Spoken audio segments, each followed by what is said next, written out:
Warga desa Air Bening, Kecamatan Rawas Ilir, Kabupaten Muratara, yang pasca diterpang puting beliung 1 bulan lalu, kini warga terus dapat bantuan sosial dari berbagai pihak. Salah satunya dari SKK Migas Muratara.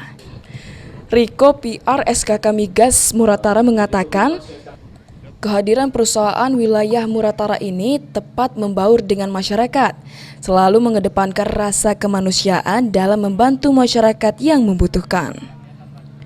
Riko juga berharap dengan bantuan ini masyarakat desa Air Bening yang terdampak bencana angin puting beliung dapat terbantu dengan jumlah sembako dan bahan material lainnya.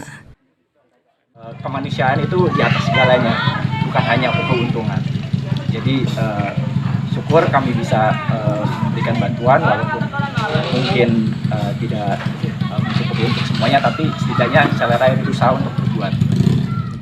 Sementara itu, Kades Ketapat Bening sangat berterima kasih kepada bantuan SKK Migas Muratara atas bantuan yang diberikan sebanyak 30 rumah yang terdampak puting beliung.